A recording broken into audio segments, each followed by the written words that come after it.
Saint-Esprit, la grâce de Jésus-Christ notre Seigneur, l'amour de Dieu le Père et la communion de l'Esprit Saint soient toujours avec vous et avec votre esprit. C'est une joie de nous retrouver pour ce premier dimanche de l'Avent, une joie de nous retrouver enfin pour commencer cette nouvelle année liturgique, une joie ensemble de tourner nos regards dans la même direction, tourner nos regards vers le soleil levant, vers le retour du Christ, vers la venue du Christ dans la gloire, alors que le Seigneur nous trouve vigilants pour l'accueillir, vigilants pour anticiper sa venue. Ensemble ce soir dans la paix, demandons-lui de préparer nos cœurs. Je confesse à Dieu Tout-Puissant, je reconnais devant mes frères que j'ai péché, en pensée, en parole, par action et par omission. Oui, j'ai vraiment péché. C'est pourquoi je supplie la Vierge Marie, les anges et tous les saints, et vous aussi, mes frères, de prier pour moi, le Seigneur notre Dieu. Que Dieu Tout-Puissant nous fasse miséricorde, qu'il nous pardonne nos péchés et nous conduise à la vie éternelle.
Donne à tes fidèles, Dieu Tout-Puissant, d'aller avec courage sur les chemins de la justice à la rencontre du Seigneur, pour qu'ils soient appelés lors du jugement à entrer en possession du royaume des cieux. Par Jésus-Christ, ton Fils, notre Seigneur et notre Dieu, qui règne avec toi et le Saint-Esprit, maintenant et pour les siècles des siècles.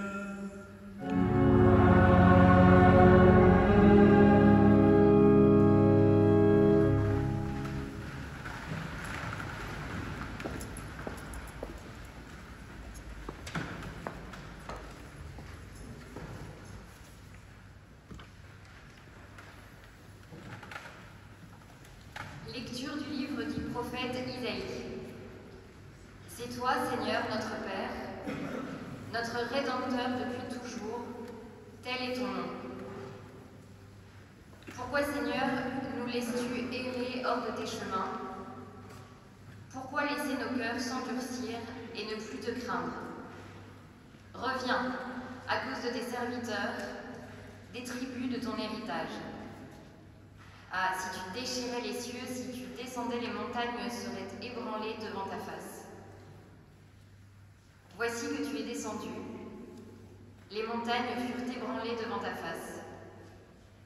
Jamais on a entendu, jamais on a ouï dire, nul œil n'a jamais vu un autre Dieu que toi agir ainsi pour celui qui l'attend. Tu viens rencontrer celui qui pratique avec joie la justice, qui se souvient de toi en suivant tes chemins. Tu étais irrité, mais nous avons encore péché, et nous nous sommes égarés. Tous, nous étions comme des gens impurs, et tous nos actes justes n'étaient que linge souillé. Tous, nous étions desséchés comme des feuilles, et nos fautes, comme le vent, nous emportaient. Personne n'invoque plus ton nom. Nul ne se réveille pour prendre appui sur toi. Car tu nous as caché ton visage. Tu nous as livrés au pouvoir de nos fautes. Mais maintenant, Seigneur, c'est toi notre Père. Nous sommes l'argile, c'est toi qui nous façonnes. Nous sommes tous l'ouvrage de ta main. Parole du Seigneur.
Lecture de la première lettre de saint Paul, apôtre aux Corinthiens.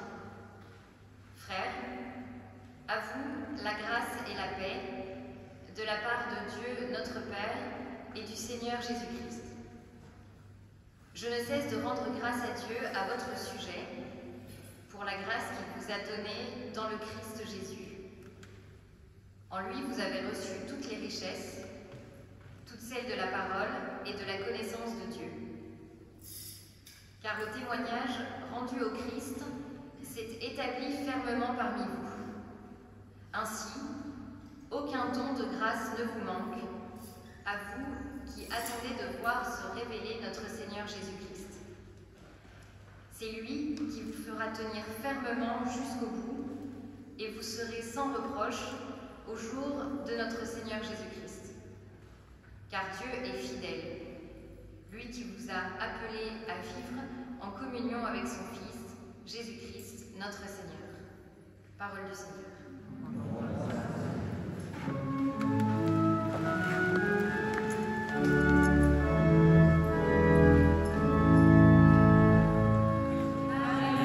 Alléluia.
En ce temps-là, Jésus disait à ses disciples, « Prenez garde, restez éveillés, car vous ne savez pas quand ce sera le moment.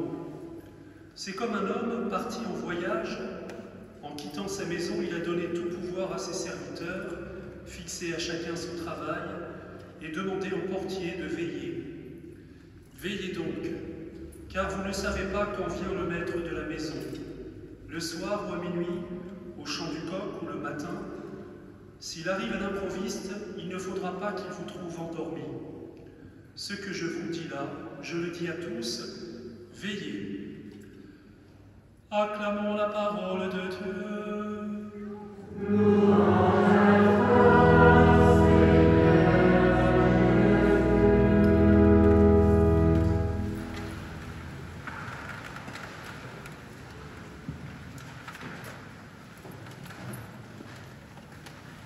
Ce qui est merveilleux quand on commence une nouvelle journée, quand on commence un nouveau temps liturgique, c'est qu'il y a ce qu'on appelle la grâce des commencements, la grâce des recommencements.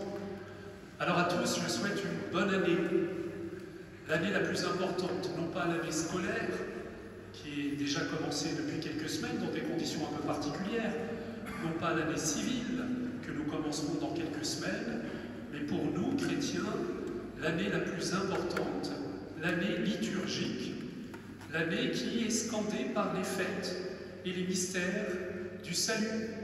Et cette année liturgique commence aujourd'hui, premier dimanche de l'Avent. Cette année commence par l'Avent. Les enfants du catéchisme savent bien que ça n'est pas l'Avent, A-V-A-N-T, mais l'Avent, A-V-E-N-T. Qu'est-ce que l'Avent? C'est l'avènement. Nous préparons l'avènement du Seigneur. Comme dans tout commencement, il est très important que nous commencions par la note juste. Comme quand on commence à chanter, si on commence à contre-temps, si on se trompe de note au départ, on va dérailler par la suite. Donc il est très important que nous ayons la note juste pour commencer cette année liturgique, que nous comprenions l'attitude qui nous est demandée et le mystère que pendant le temps de l'Avent, l'Église veut nous faire vivre. Alors je disais que l'Avent, c'est l'avènement. Nous préparons l'avènement du Christ. Nous préparons la venue du Christ. Premier problème. Vous allez me dire, nous préparons quelque chose qui a déjà eu lieu il y a plus de 2000 ans. C'est vrai, Jésus est déjà venu, et pourtant nous préparons sa venue. Alors que disons-nous? Eh bien, nous disons à la suite des pères de l'Église et de Saint Bernard en particulier, qu'il y a 3 avènements du Christ. 3 avènements du Christ dans l'histoire. Le premier avènement, c'est la venue du Christ dans la chair, dans l'humilité de la chair.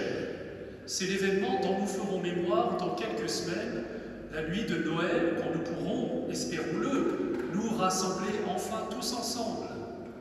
Spéciale dédicace, j'ai envie de dire, à ma paroisse Saint-André de l'Europe. Aujourd'hui, ça devait être la grande fête. Aujourd'hui, on devait enlever les chaises, après la messe, faire un grand festin. On devait se retrouver depuis quelques jours. C'est un grand deuil pour la paroisse de ne pas vivre ce moment fort. Spéciale dédicace au Père Naoum qui nous a rejoints. Et je lui disais, tu verras les fêtes de Saint-André. Ben, il ne les voit pas cette année. Alors la fête pour nous, eh bien, elle est un peu intériorisée. La fête qui accompagne toujours ce premier temps de l'Avent, cette semaine de la mission que nous vivons, eh bien nous la vivrons, j'espère, pleinement dans la nuit de Noël.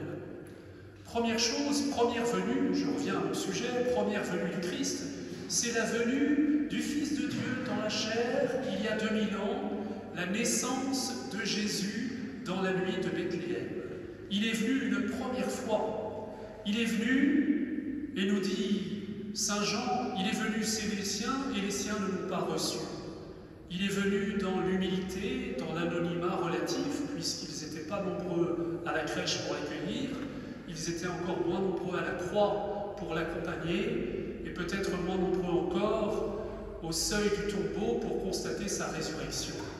Cette première venue s'est faite dans l'humilité, dans la discrétion, et dans une part d'anonymat. J'aime tellement cette réflexion de Bernanos qui dit l'événement le plus important de l'histoire, Dieu est venu dans la chair, et figurez-vous que les influeurs, on dit les influeurs, je ne sais pas, les journalistes de l'époque n'en ont rien su. Déjà, l'événement le plus important dont nous faisons mémoire est passé quasiment inaperçu.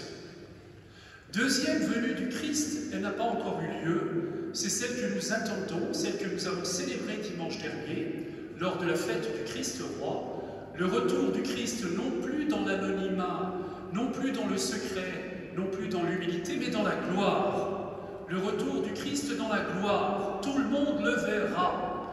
Toute la création sera convoquée à assister, à célébrer à la gloire du retour du Christ. Et les uns, ce sera pour leur bonheur. Veillez, veillez, préparez-vous. Est-ce que vous avez choisi celui qui doit revenir dans la gloire comme Seigneur et Sauveur, alors il vous emportera dans sa gloire, en même temps qu'il ressuscitera les corps, qu'il transfigurera la chair, qu'il nous fera entrer dans le monde nouveau, la création nouvelle, qui est la parousie, l'avènement plein, la plénitude des temps que nous attendons. Ou alors, si nous avons choisi comme autre Seigneur celui que Jésus appelle le prince de ce monde, il nous laissera aller pour l'éternité avec lui. Alors, vous faites le compte, il y a une première venue qui est dans le passé, dont nous faisons mémoire. Il y a une venue dans l'avenir, que nous anticipons dans l'espérance, dans la foi. Et il y a une autre venue entre les deux. Celle-là, c'est la plus mystérieuse, c'est la plus cachée, c'est peut-être la plus belle pour nous. Le Christ vient à tout instant. Il frappe à la porte de notre cœur. Souvenez-vous de cette phrase du livre de l'Apocalypse qui fait dire à Jésus « Je me tiens à la porte et je frappe. Celui qui m'ouvre la porte, j'entrerai, je ne serai pas seul. Mon Père et l'Esprit Saint entreront également et nous prendrons notre repas auprès de lui. » Chers amis, il y a 3 venues qui doivent nous garder vigilants. L'attitude spécifique du temps de l'Advent, ça n'est pas simplement la prière, ça n'est pas simplement la charité, c'est d'être vigilant, comme des gens qui attendent la venue de quelqu'un d'important, comme des gens qui nettoient leur maison, qui s'apprêtent, qui préparent pour la venue de celui dont ils ne voudraient pas rater le passage. Jésus va venir de nuit. Vous savez que dans la liturgie juive, dans la liturgie domestique juive, à chaque sabbat, c'est la femme qui, à l'heure du coucher du soleil, allume la lumière de la menorah, c'est-à-dire qu'on doit rester éveillé, on va veiller pendant toute la nuit parce que le Messie peut venir en pleine nuit. Alors il doit nous trouver vigilants, vigilants dans l'espérance, vigilants dans l'attente, vigilants dans la charité, vigilants dans la louange, vigilants dans tout ce qui fait l'attitude proprement chrétienne de celui qui anticipe la résurrection. Alors il est debout dans la joie, debout dans l'espérance, debout dans la louange. Nous ne devons pas nous endormir, frères et sœurs. Ce qui risque de nous endormir, c'est, au dire de saint Paul, 2 choses. Soit le goût simplement du plaisir, l'attirance pour la chair, les préoccupations qui vont nous envahir pendant quelques semaines à mesure que les magasins vont être ouverts, et ce qui fait que Amazon a embauché je ne sais pas combien de dizaines de milliers de personnes, parce que nous allons consommer. Et nous allons faire de cette fête de l'avènement du Christ une fête de la consommation, et nous risquons de passer à côté de l'essentiel. Vous savez, c'est le seul anniversaire, le 24 décembre, le seul anniversaire d'une personne où parfois, celui qui n'est pas invité, c'est celui dont on fête l'anniversaire. On le constate de plus en plus. Je n'ai pas encore vu beaucoup de crèches dans les magasins. Notre monde athée chrétien, il ne l'est plus. Mais nous devons être vigilants pour ce monde. La preuve, ce sont les réactions du gouvernement quand on demande de réouvrir le culte. Eh bien, chers amis, il nous appartient d'être vigilants pour 3 choses. Faire mémoire au nom de toute l'humanité de cet événement bouleversant de la venue de Dieu dans la chair. C'est pour ça que nous le fêterons avec tout le faste, la joie qu'il se doit dans la nuit de Noël. Deuxièmement, anticiper et annoncer et nous préparer au retour du Christ dans la gloire. Et pour cela, rester vigilants. Je vous le disais, c'est peut-être les plaisirs du monde qui risquent de nous attirer, la consommation, mais ce sont aussi, nous dit saint Paul, les soucis du monde.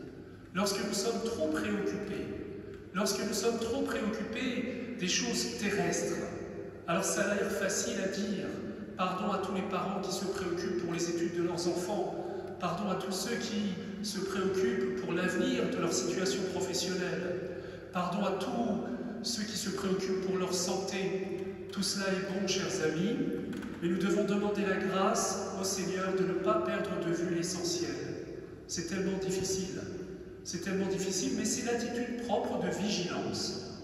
Nous attendons quelque chose de plus important, au contraire, que tout le reste, à savoir le retour du Christ.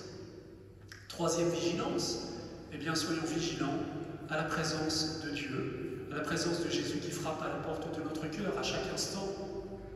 Vous connaissez cette tradition chez les chrétiens, qui était de garder une place pour le pauvre. Lorsque quelqu'un frappe à la porte de notre maison, c'est le Christ lui-même qui s'annonce. Ce que vous avez fait au plus petit d'entre les miens, c'est à moi que vous l'avez fait.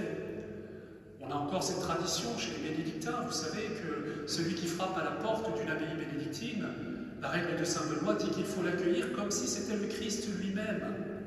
Et ça, c'est l'attitude spécifiquement chrétienne. Reconnaissons qu'elle n'est pas très facile à garder dans nos grandes villes, à l'heure des codes, des interphones, à l'heure du confinement, à l'heure de l'interdiction de frapper à la porte de notre voisin. Mais nous devons rester vigilants.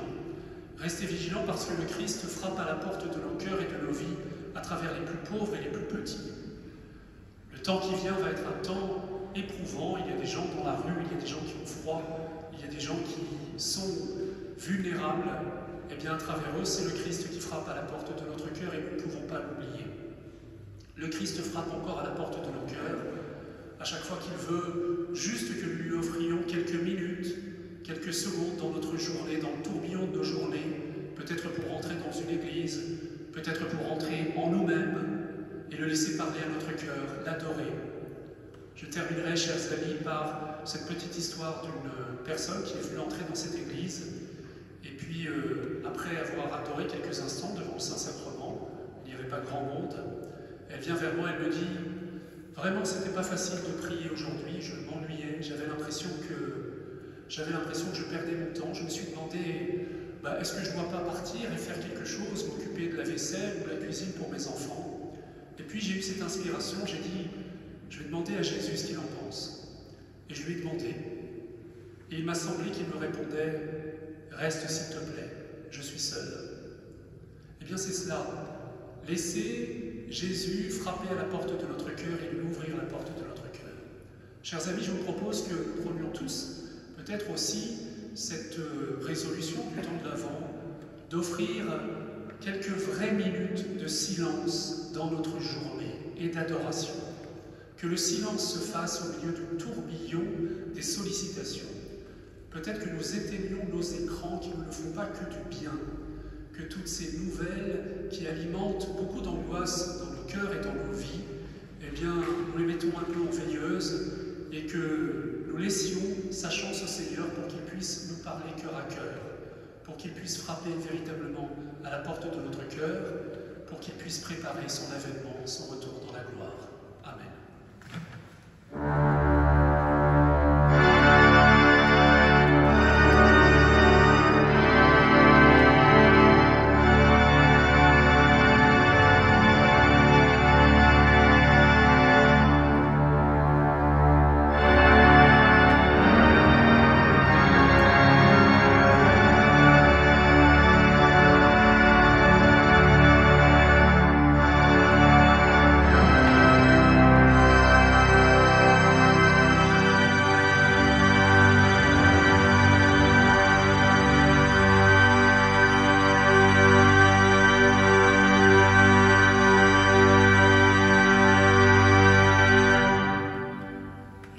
En un seul Dieu, le Père Tout-Puissant, Créateur du ciel et de la terre, de l'univers visible et invisible. Je crois en un seul Seigneur, Jésus-Christ, le Fils unique de Dieu, né du Père avant tous les siècles. Il est Dieu, né de Dieu, lumière, né de la lumière, vrai Dieu, né du vrai Dieu. Engendré, non pas créé, de même nature que le Père, et par lui tout a été fait. Pour nous les hommes et pour notre salut, il descendit du ciel. Par l'Esprit Saint, il a pris chair de la Vierge Marie et s'est fait homme. Crucifié pour nous sous Ponce Pilate, il souffrit sa passion et fut mis au tombeau. Il ressuscita le troisième jour conformément aux Écritures et il monta au ciel. Il est assis à la droite du Père. Il reviendra dans la gloire pour juger les vivants et les morts, et son règne n'aura pas de fin. Je crois en l'Esprit Saint qui est Seigneur et qui donne la vie. Il procède du Père et du Fils. Avec le Père et le Fils, il reçoit même adoration et même gloire. Il a parlé par les prophètes. Je crois en l'Église, une sainte, catholique et apostolique. Je reconnais un seul baptême pour le pardon des péchés. J'attends la résurrection des morts et la vie du monde à venir. Amen. Tandis que nous attendons l'avènement de notre Seigneur Jésus-Christ, implorons sa miséricorde pour qu'il apporte le salut au monde d'aujourd'hui.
Père éternel, béni sois-tu pour la venue de Jésus dans la chair, au jour de sa naissance. Dispose nos cœurs à faire mémoire de la merveilleuse naissance de Jésus dans la crèche. Nous te confions notre communauté paroissiale qui aurait dû se réunir pour les fêtes de Saint-André. En ce temps d'incertitude où les chrétiens aspirent à se retrouver pour fêter Noël, garde-nous dans la paix et dans l'espérance. Nous t'en prions, Seigneur.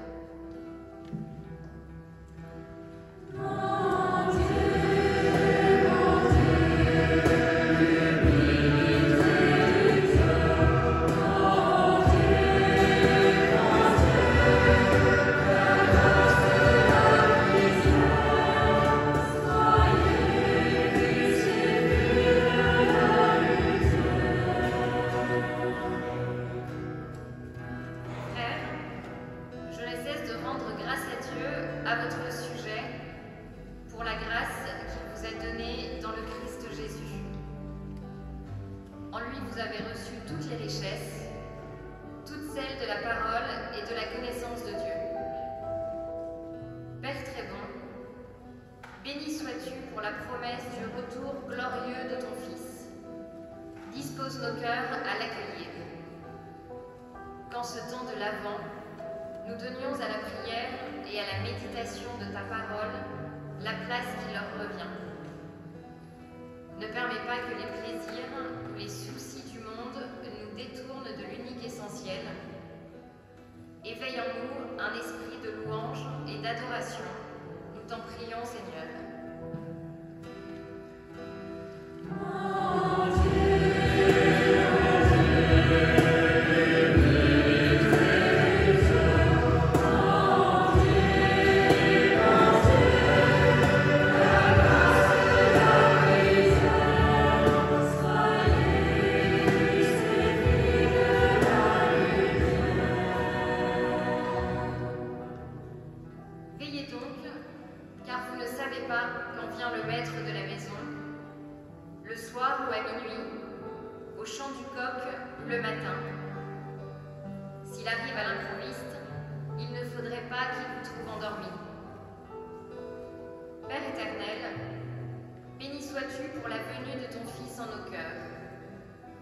Donne-nous de l'accueillir dans les plus petits de nos frères et dans l'humilité du quotidien.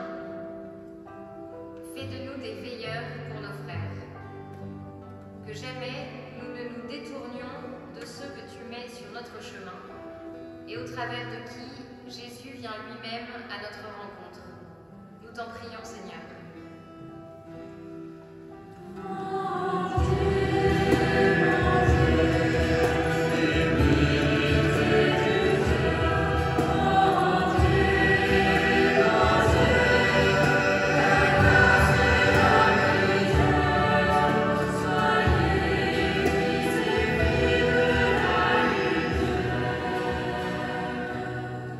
Seigneur, viens au secours de ton peuple qui espère en ta miséricorde. Que ta puissance le soutienne en cette vie et le conduise aux joies de l'éternité. Par Jésus le Christ, notre Seigneur.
Prions ensemble au moment d'offrir le sacrifice de toute l'Église.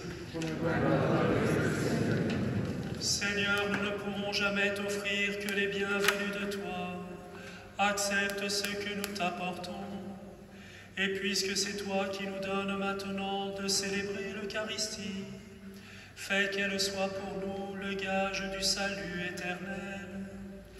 Par Jésus le Christ, notre Seigneur. Le Seigneur soit avec vous. Élevons notre cœur. Rendons grâce au Seigneur notre Dieu.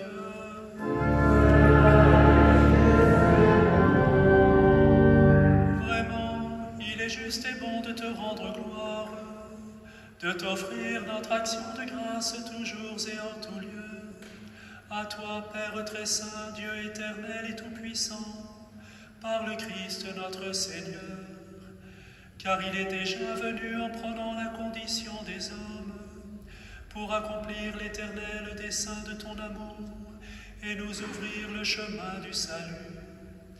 Il viendra de nouveau revêtu de sa gloire, afin que nous possédions dans la pleine lumière les biens que tu nous as promis et que nous attendons en veillant dans la foi. C'est pourquoi, avec les anges et les archanges, avec les puissances d'en haut et tous les esprits bienheureux, nous chantons l'hymne de ta gloire et sans fin nous proclamons.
Toi qui es la source de toute sainteté, Seigneur, nous te prions.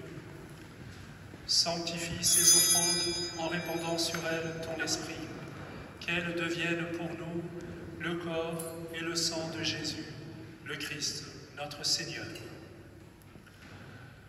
Au moment d'être livré et d'entrer librement dans sa passion, il prit le pain, il rendit grâce, il le rompit et le donna à ses disciples en disant : « Prenez et mangez-en tous, ceci est mon corps livré pour vous. »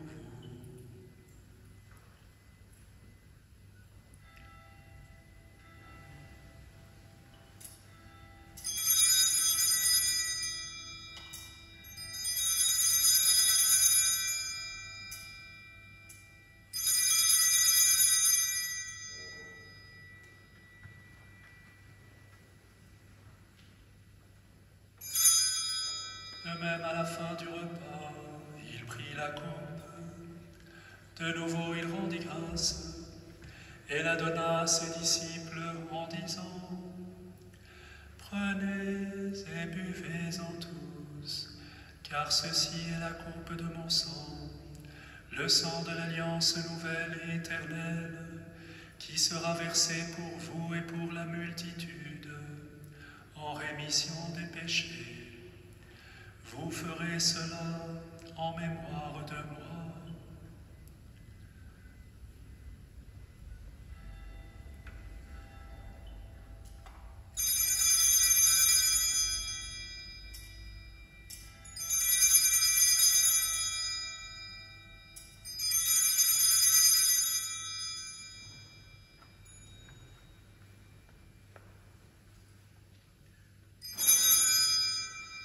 Proclamons le mystère de la foi. Gloire à toi qui étais mort. Gloire à toi qui es vivant. Notre Sauveur et notre Dieu. Viens, Seigneur Jésus. Faisant ici mémoire mémoire de la mort et de la résurrection de ton Fils, nous t'offrons, Seigneur, le pain de la vie et la coupe du salut, et nous te rendons grâce car tu nous as choisis pour servir en ta présence. Humblement, nous te demandons qu'en ayant part au corps et au sang du Christ, nous soyons rassemblés par l'Esprit Saint en un seul corps. Souviens-toi, Seigneur, de ton Église répandue à travers le monde. Fais-la grandir dans ta charité avec notre pape François, notre évêque Michel et tous ceux qui ont la charge de ton peuple.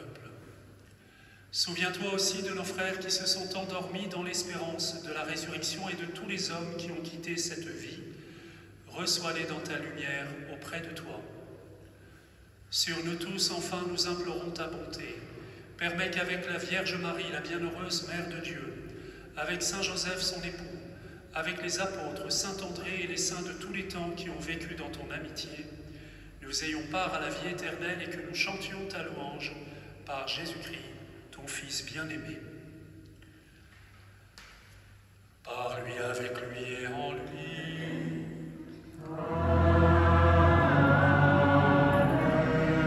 À toi, Dieu le Père Tout-Puissant, dans l'unité du Saint-Esprit, tout honneur et toute gloire pour les siècles des siècles.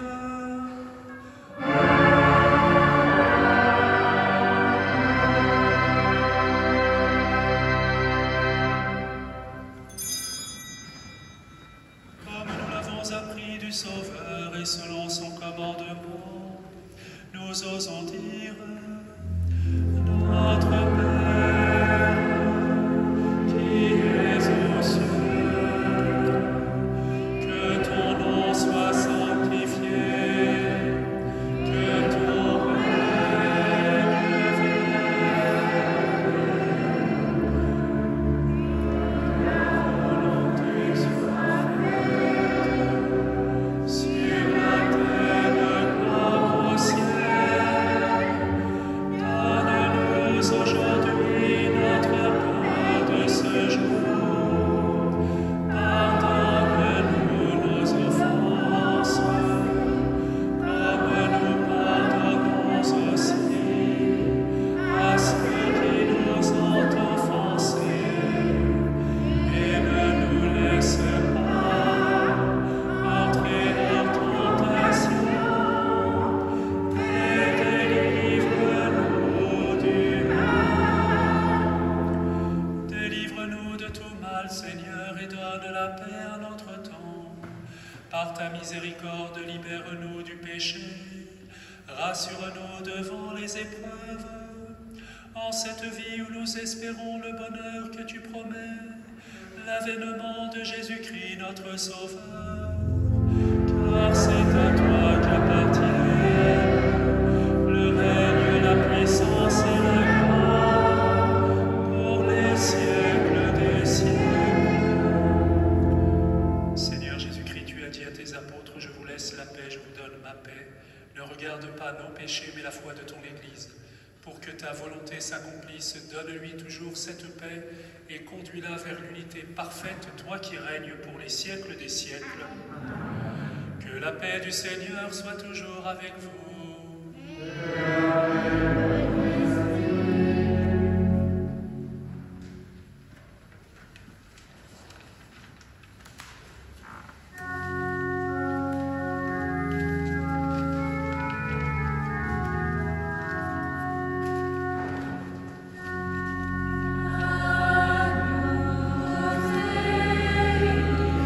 Victorious,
heureux les invités au festin des noces de l'agneau.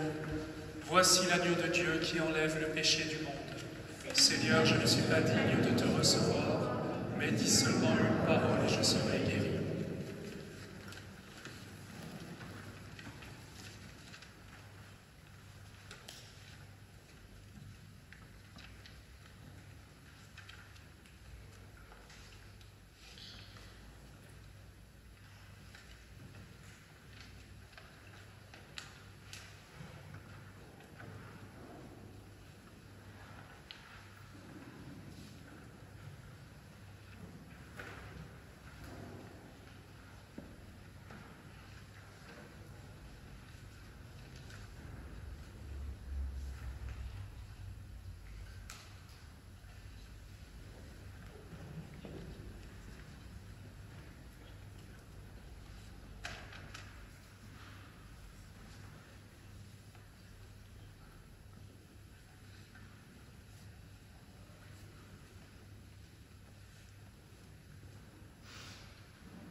Prions le Seigneur.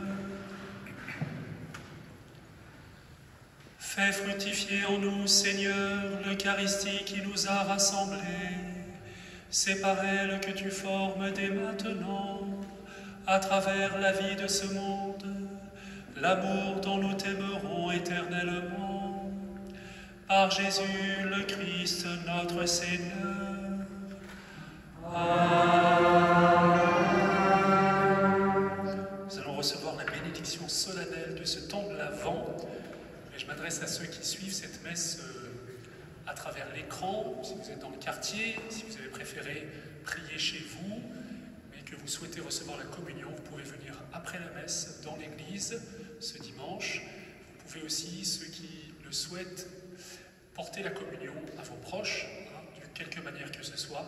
Voilà, les prêtres sont là, dans l'église, tous les jours, pour vous confesser, pour vous recevoir, pour adorer avec vous tous les jours. Il y a la prière de l'adoration en fin d'après-midi, avant la messe de 19h.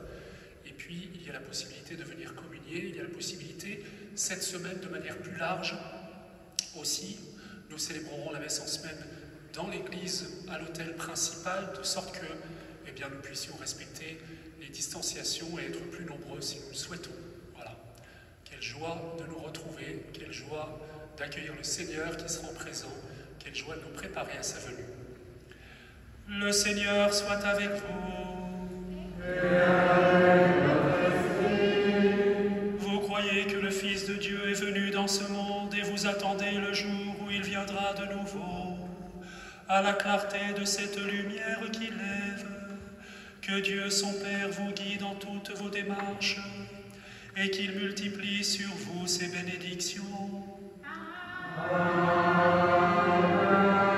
Il rende ferme votre foi, joyeuse votre espérance et constante votre charité. La venue du Rédempteur, pauvre parmi les pauvres, est déjà pour vous une grande joie. Quand il apparaîtra dans toute sa gloire, qu'il vous ouvre le bonheur sans fin. Et que Dieu Tout-Puissant vous bénisse, le Père et le Fils et le Saint-Esprit.